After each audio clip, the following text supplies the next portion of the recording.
আসসালামু আলাইকুম। নরসন্দী যে মাদ্রাসায় একটি শিশুকে অনৈতিকভাবে জালিবেত দিয়ে তার পিঠে এবং পুরা শরীরে আঘাত করা হয়েছে, নির্যাতন করা হয়েছে, তো সেই শিক্ষককে দেখেন আজ গ্রেপ্তার করা হয়েছে। তো পুরা ভিডিওটি স্ক্রিনে দেওয়া হলো, আপনারা সবাই দেখেন।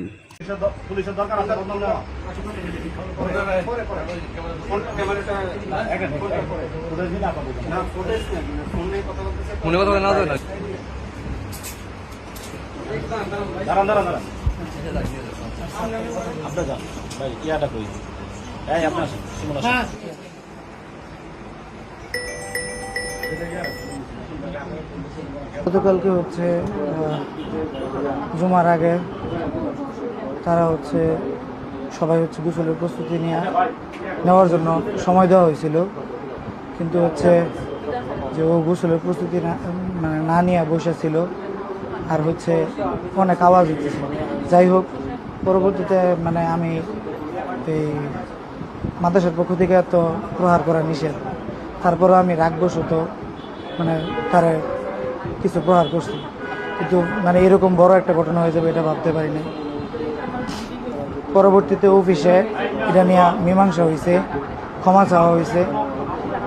আমি সবার কাছে ক্ষমা চাইছি যে আমার ভুল হয়েছে, এটা আমি স্বীকার করছি, অনুতপ্ত হয়েছি। আর কোনো শিক্ষক এই ধরনের কাজ করতে পারে না, আর আমিও আমার সন্তানের সাথে এই ধরনের কাজ হইতে দিব না। এটা আমি বলছিও তাদের প্রত্যেকের কাছে অনুতপ্ত হয়ে।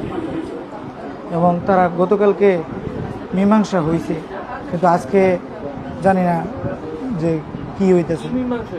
বলছে যে সবার কাছে যখন ক্ষমা চাইছে, তারা বলছে যে ক্ষমা চাওয়ার জন্য, আর আমি যেন মাদ্রাসায় না থেকে একটা লিখিত একটা দেওয়ার জন্য এটা দিয়া তারপরে যেন মাদ্রাসা থেকে চলে যাই। আর যাতে এতটুকু আশ্বস্ত করি যাতে আমি আর কোনো সময় আর এই ধরনের কি না করি।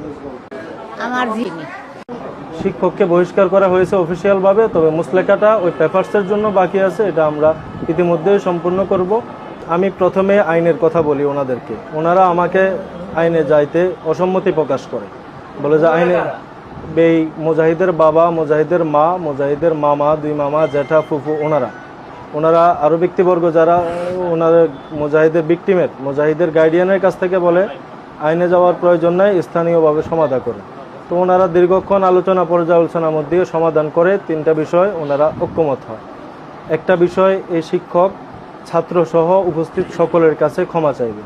দ্বিতীয় নম্বর বিষয়, এই শিক্ষক ওই ছাত্রর চিকিৎসা বাবদ অর্থ দিবে। তৃতীয় নাম্বার, এই শিক্ষককে মুসলেকা নিয়ে অতি দ্রুত এই প্রতিষ্ঠান থেকে বহিষ্কার করা।